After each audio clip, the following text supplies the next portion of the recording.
Hello my friends, welcome back. We are going to keep reading The Green Glass Sea together. Last time we read, Dewey got some sad news from her father that he's going to have to go away for a little bit to go talk to the government. But we are going to pick back up now at chapter 10, which is going to be focused on Suze. So this is March 30th, and chapter 10 is called Patriotic Duty. Suze got home from school a little before 4 o'clock on the last Friday in March. She clattered up the back steps and opened the door, thinking about the leftover pie in the icebox and the box of colored pencils Grandpa Weiss had sent her for Hanukkah. She was startled to see her mother sitting at the kitchen table. "Why are you home? Why aren't you in your lab?" she asked, dropping her books on the counter with a thump.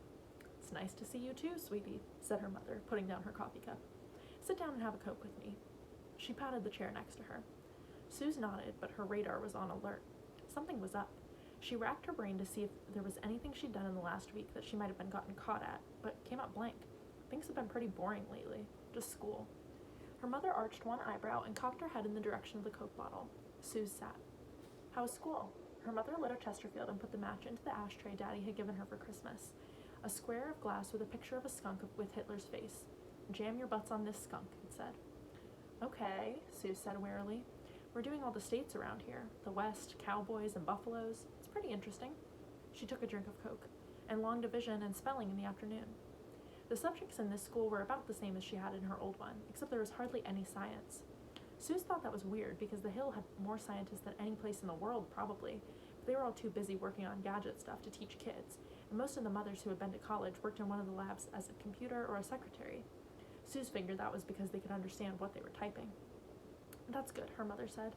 She tapped her cigarette, even though the ash wasn't very long at all, and Suze realized she was stalling. Her radar jumped to red alert.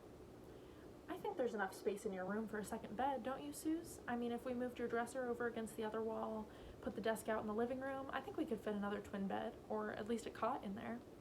Her mother was talking fast and giving her lots of useless information, which wasn't normal. Suze suspected she knew what was coming next. "Are you going to have a baby?" she asked. Half the wives on the Hill were pregnant, it seemed. "What?" Mrs. Gordon put her coffee cup down so hard it sloshed onto the oilcloth. "God, no. I mean, not now. Not here." She shook her head and laughed. "Nothing that earth-shaking. We're just gonna have a visitor for a little while, that's all." "Like who?"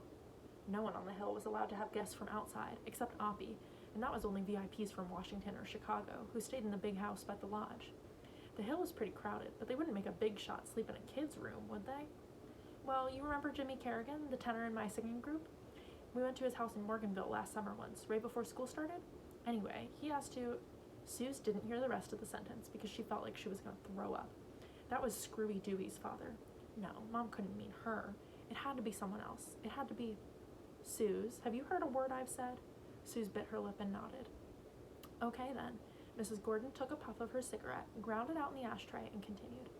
"So Jimmy's going away for a couple of weeks. Washington, I think, although he couldn't say. Top secret, very hush-hush, even for this place. It doesn't matter, really," she said. "The point is, he's going to be gone for a while, and of course he can't take his daughter with him. Poor guy didn't know what to do. But I told him it would be no trouble at all for Dewey to stay with us. You girls are in the same class." Dewey winced. She'd said it. Her mother had said the name out loud. "Dewey?" Suze said, in a voice that came out as more of a squeak. "Yes, Dewey. I told Jimmy we have plenty of room. Well, we don't really. I mean, no one does. But the poor kid can't stay by herself, and your room is big enough, so I told him we would love to have her come and stay." Suze stared at her mother with her mouth open. "You want to let Dewey Kerrigan sleep in my room?" Mrs. Gordon looked at Suze, her lips in a tight line that was almost a frown. Definitely not a smile. "That's the idea, yes." "No," said Suze. "What?" "No, not Screwy Dewey. I don't like her. No one does." Suze looked away and took a drink of Coke. "I do," said Mrs. Gordon. "I think she's a very interesting little girl." She was silent for a minute, then put her coffee cup down on her napkin, centering it, and turned it so the handle pointed precisely into one corner. Suze knew then that she was in trouble. Her mother only did that when she was really mad and about to give a lecture. Mrs. Gordon lit another cigarette, took a puff, and put it into the ashtray, aligning it so the glowing tip was in the exact center of the square of glass. Big, big trouble. "I've had just about enough, Susan," Mrs. Gordon said. "First of all, I don't want you using that terrible name ever again. Screwy Dewey, my lord. The poor girl hasn't had it easy, and she doesn't need you tormenting her. Got it?" She looked hard at Suze, who nodded her head just a fraction. Second, and I don't know how this could have escaped your notice, but for your information, there's a war on, and to win that war, everyone has to pitch in. Daddy and I have put our careers on hold to come and work in the labs here, and you, young lady, are going to do your part by sharing your room for a few weeks. What a huge sacrifice we're asking of you.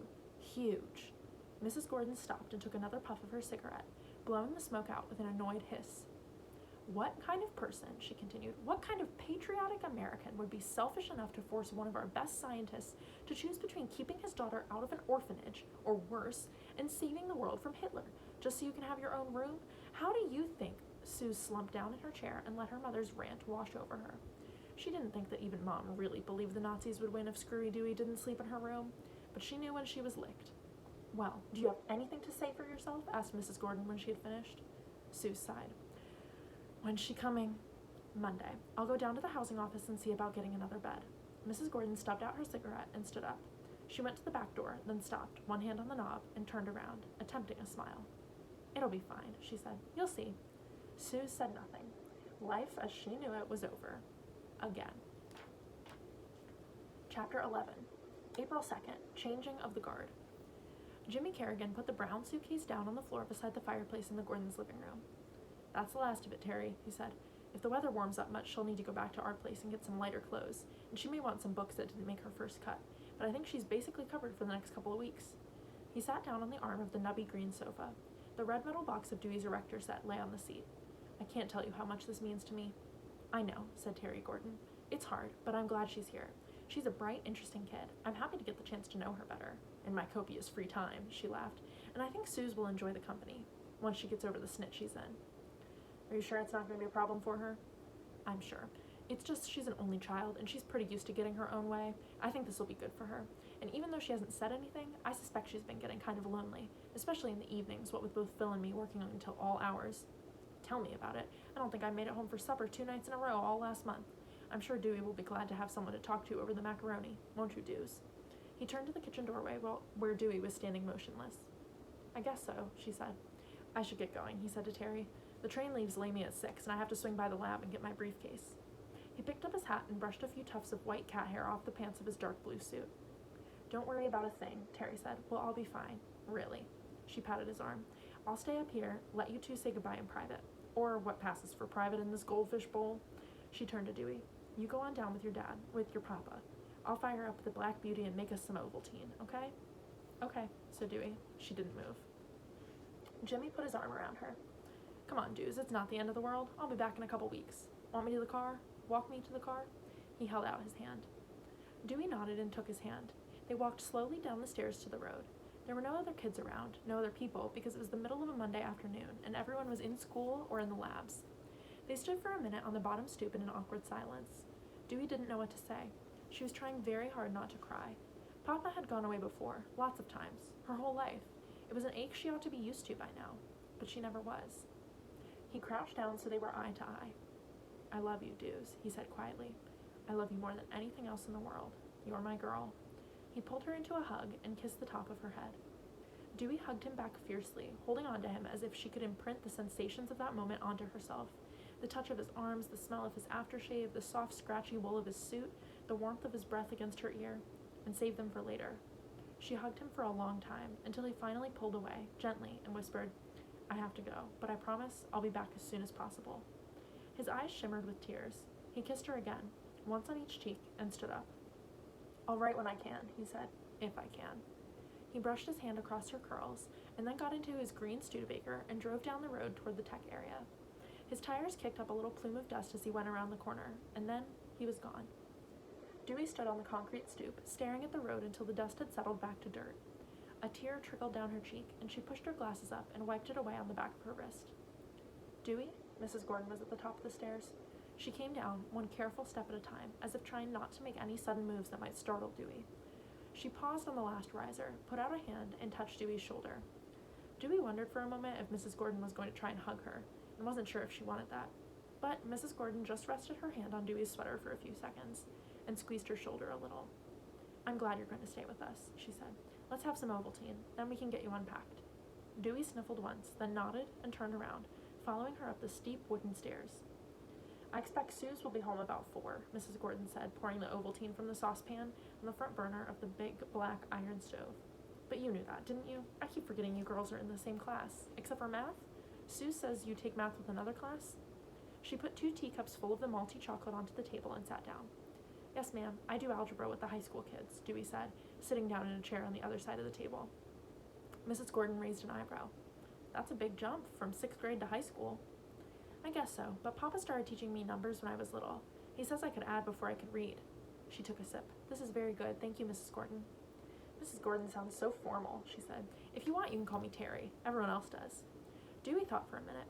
She called Dick Feynman and some of the other scientists by their names because they were her friends, even if they were grown-ups. But they were all men. Nana Galucci had told her it was very rude to call a grown-up woman by her first name. And besides, Dewey was pretty sure that Suze didn't call her that. I don't think Suze would like that, she said finally. Mrs. Gordon chuckled. Probably not. She lit a cigarette and snapped her silver lighter shut with a click. Tell you what, officially, I'll be Mrs. Gordon, but if it's just us and no one else is around, Terry is okay. She winked at Dewey. Dewey felt oddly pleased, like she'd just been made a member of a secret club. Deal, she said, and tried to wink back, but ended up just kind of squinting. She wasn't very good at winking. 20 minutes later, Dewey felt the floor shake a little and heard stomping feet on the outside stairs. Suze was home. Dewey reached down and gripped the chair seat with both hands, bracing herself for what might come next. Suze had glared at her all morning in class. It wasn't my idea, Dewey had wanted to say, but she had kept quiet. Suze slammed the back door open and dropped her books on the counter. She stood by the stove for a second, looked at Dewey, then opened the icebox door. We're out of Cokes, she said. I know, said Mrs. Gordon, but I made Ovaltine. Save some for you on the stove. She pointed to the saucepan. Why don't you pour yourself a cup, and then we'll show Dewey your room and get you girls settled. Suze scowled and opened the cupboard with a bang, found a mug, and filled it from the saucepan, spilling some in the process. She did not sit down at the table, but drank it standing up. Okay, let's go, she said when she was finished, and walked out of the room. Oh dear, said Mrs. Gordon. She looked over at Dewey, who just shrugged and stood up. In the living room, Mrs. Gordon picked up the brown suitcase. Suze's room is the one on the right, she said, pointing down the tiny hallway. Dewey picked up her erector set and stood beside the couch, holding the metal box in front of her like a shield. The box was bright red, brand new, and very heavy. It was a little larger than her arms could comfortably encircle. Here, let me take that, offered Mrs. Gordon. It looks like it weighs a ton. She put down the suitcase. No, that's okay, said Dewey. She clutched the box a fraction tighter, as if it were full of the last eggs of an endangered bird. I've got it. She walked a few awkward steps, trying not to stagger under the weight of the box. Don't be silly. Mrs. Gordon reached out a hand and touched the edge of the metal box. Dewey didn't let go. Mrs. Gordon looked at her for a long second, then said gently, Jimmy gave you this, didn't he? Dewey nodded. I thought so. Why don't you let me take it in and put it on the bed for you? I'd hate to have you drop it. She left her hand on the box but didn't pull any harder. I'll be very careful. I promise, she added. Dewey wasn't really sure if she could make it all the way to the bedroom, and if she did drop the box, it would never be the same. Mrs. Gordon was a scientist.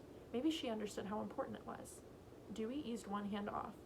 When she was sure Mrs. Gordon had the box securely, she let it go with the other hand and followed. Mrs. Gordon carried the box and put it down on the foot of the closer of the 2 twin beds. Its bright red metal looked out of place against the pink chenille bedspread. After you've unpacked, we'll figure out a good, safe place where this can live, she said. Maybe under your bed? I think we've got a piece of linoleum left over from putting in the bathroom floor. It ought to slide in and out pretty easily on that. Dewey smiled, just a little. Mrs. Gordon did understand. Behind them, in the doorway, Suze sighed dramatically and thumped down the brown paper sack she had been carrying. What's in here, bricks? She asked. Just books, said Dewey. Suze unfolded the top of the bag. Dewey started to say something, started to shake her head no, then shrank away from the protest like a turtle pulling its head back toward its shell. Suze reached in and picked up a book, riffling through the pages with a thumb. The Boy Mechanic, she said, snickering. Why do you have that? They didn't make one for girls, Dewey replied. She held out her hand for the book, and after a second, Suze gave it to her. The bedroom was small and square, with thin plasterboard walls painted a waxy yellow. The paint was already beginning to flake a little in the corners, even though the whole building was less than 2 years old. The pair of twin beds, a nightstand between them, took up most of the space. At the foot of the 2 beds stood a pine dresser, painted a pale robin's egg blue. Suze cleaned out the top 2 drawers, Mrs. Gordon said, so those can be yours. She put Dewey's suitcase down at the foot of the bed, then sat on Suze's bed and lit a cigarette, blowing the smoke out in a blue cloud. Suze leaned against the window, her arms crossed over her chest. If it's okay, I'd rather have the bottom drawers, Dewey said. I'm not as tall as Suze, and it's hard for me to stand on tiptoe because of my leg. Oh. Oh, of course, said Mrs. Gordon. I'm sorry, I should have thought of that. Suze, let's move your things up top again. Suze walked across the room and started to pull things out of the bottom drawers, glaring at Dewey. So, Dewey thought, she'd wanted the top drawers to begin with. That made sense. Suze Gordon was the kind of girl who would always want the top, whatever it was. She was one of the loud runaround kids at school, and bossy at recess, although nobody really listened. She's probably even bossier about her room. But Dewey was used to that. She'd lived in other people's houses most of her life, and boarders never got to make the rules. Suze pulled an armload of clothes out of the bottom drawer and kicked it shut, then plopped them on top of one, into the top one in a heap. She stared at Dewey. So what's wrong with your leg, anyhow? Susan, Mrs. Gordon said sharply. What a rude question. Apologize to Dewey this minute. Dewey looked up from her suitcase, a pair of rolled-up white socks in each hand. It's okay. It's kind of better when people just ask instead of staring at me when they don't think I'm looking. She turned toward Suze. It was an accident when I was a baby. My leg got broken in a couple places. Papa says I was in the hospital for a month, but I don't remember. When I got out, it wasn't broken anymore, but it was a little shorter than my other leg, so I have to wear a special shoe, and I can't run very well. She looked at Suze and waited for the other girl to look away first. When she did, Dewey walked over to the dresser and began to line up her socks in an orderly row along the left side of the bottom drawer. Alright, and that is where we're going to stop for today. So, can you imagine having to share your room with somebody who you don't like very much? I think that would be really tricky, so I feel for both Dewey and Suze. So I can't wait. Make sure you tune in to tomorrow's video. And the next chapter is called Drawing the Line. So I will let you think about what that chapter might be about as Dewey and Suze get used to sharing a room together. All right, bye guys.